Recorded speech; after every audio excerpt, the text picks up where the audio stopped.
Alright, episode 6. Today has another assessment, another mobility drill for you guys. I'm going to go ahead and show you the assessment really quick. It's probably one of the most well-known assessments. It's called the overhead squat. You do have to have a piece of equipment. I'm making it really applicable for you right now. I'm showing you that I'm just going to use a broom. Okay, at the gym we might have, the right dowels or whatever, but you can just as easily use a broom or something that you have in your house. Alright, here I go. Here's the front view and here's all the cues to go with it. I'm going to stand with my feet straight ahead. I'm going to take my arms, find 90 degrees out of my elbows, maybe in front of a mirror, maybe from a buddy. And then I'm going to reach my arms straight up over top of me. Okay, so I've got my arms extended. I've got my feet hip width apart. I'm going to go as low into an overhead squat as I can, keeping my heels down. Okay, I want to see how low I can go. So it's about depth. And it is also about my trunk. So can I keep my trunk and my tibia in the same line? And you're going to see just from my side view there that I have a hard time keeping that line, and my trunk likes to fall a little bit further than it really should. Alright, so the overhead squat is really complex. It involves the ankle, it involves the hip, it involves the spine, and it involves the shoulder.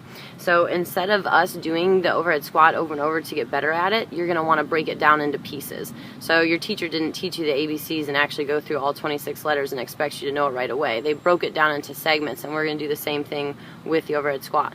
So one of my favorite drills, I say that I think every day, but this whole first week is really my favorite drills, is called the Spider-Man. So I'm going to go ahead and show you. What it kind of resembles is a low lunge in yoga. So I'm going to take one foot back behind me. I'm going to drop down on the inside of my other foot. Alright, giving you a little front view, you're going to see that my heel is directly underneath my knee. My hands are on the inside of my foot. Okay, the first movement I'm going to do is I'm going to challenge my direction going downward on the inside of my hip. So I'm going to see how far I can reach my elbow with my left hand on the ground towards the ground here. Okay, 2 seconds or one big breath. And then keeping my knee driven out and my foot flat into the ground, gripping the ground with all my toes, I'm going to start to rotate as far towards the sky as I can.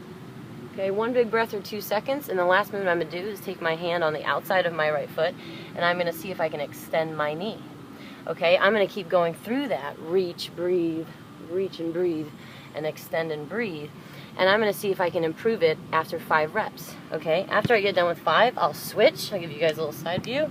I know my left is worse, so just like any other drill, I'm going to spend a little bit more time with my left foot in front and see if I can make myself symmetrical. So I either try to make an improvement by the end, so I know that my elbow is getting close to the ground, or if I'm really good at it and I notice that I can reach the floor, I'm going to spend as many reps as I have to actually touch the ground. Okay, so that is the ideal world. That's your goal, is to actually reach to the floor when you're going inside. And then, of course, after you're done, retest your overhead squat. See if you feel any difference in your hips and your ankles. You might find that you're not a whole lot better at it. That's okay. Like I said, it's not really a magic pill. It takes a lot more core stability to do this overhead squat perfectly than it just does to have a lot of good hip mobility and ankle mobility. So today we're just working on the hips. Go ahead and give me 5 reps in the Spider-Man on each leg. And if you have an asymmetry, spend a little bit more time on that more dysfunctional side. All right, good luck, guys.